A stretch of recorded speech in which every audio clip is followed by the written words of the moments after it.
30 जानेवारीला भाजपचाच महापौर होणार. भाजपच्या वरिष्ठ नेत्यांची माहिती. शिवसेनेच्या दबाव तंत्राला बळी पडणार नाही. भाजप नेत्यांची माहिती. तर महापौर पदात कोणतीही तडजोड होऊ शकत नाही. दिल्लीतील नेतृत्वाची भूमिका.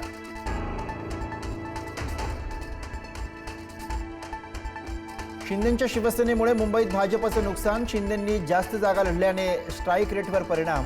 भाजप जास्त जागा लढली असती तर 100हून अधिक जागा जिंकल्या असत्या. भाजपच्या राज्यातील नेत्यांची केंद्रीय नेतृत्वाकडे भूमिका.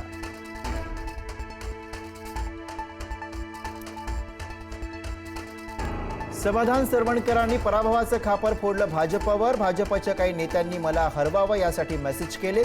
शिंदेंच्या शिवसेनेचे समाधान सरवणकर यांचा आरोप. माझ्या पराभवासाठी भाजपची एक टोळी सक्रिय होती. सरवणकरांची टीका.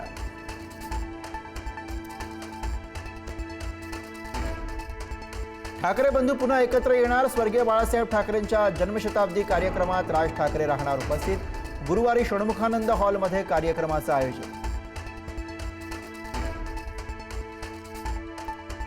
हॉटेल पॉलिटिक्सवरून राऊतांचा शिंदेंवर घणाघात. नगरसेवकांना हॉटेलमध्ये लपवून ठेवण्याची वेळ काय येते. महापौर महायुतीचाच मग सौदेबाजी का सुरू. राऊतांचा सवाल.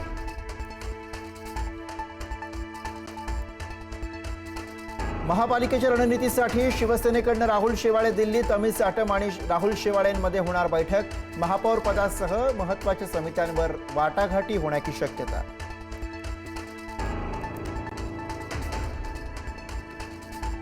मुंबई महापालिकेच्या अर्थसंकल्पाचं सादरीकरण पडणार लांबणीवर. बजेट सादर करण्यासाठी 4 मार्चपर्यंत मुदत वाढवून मिळावी यासाठी पालिकेचं नगरविकास विभागाला पत्र.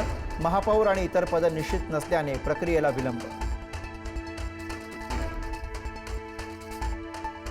आव्हाडांना मुंबऱ्यात पाय ठेवू देणार नाही. आव्हाडांना चॅलेंज देणारे युनुस शेख यांची पुढारी न्यूजवर प्रतिक्रिया. तर मुलीला तिकीट नाकारल्यानंतर शेख आव्हाडांविरोधात आक्रमक.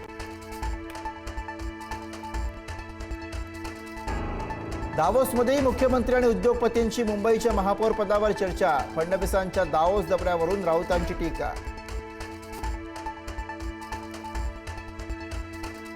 मार्क्सवादी कम्युनिस्ट पार्टीचा मोर्चा पालघरकडे वळला. लाल वादळ पालघर जिल्हाधिकारी कार्यालयावर धडकणार. मागण्या मान्य न झाल्यास रेल रोकोचा इशारा.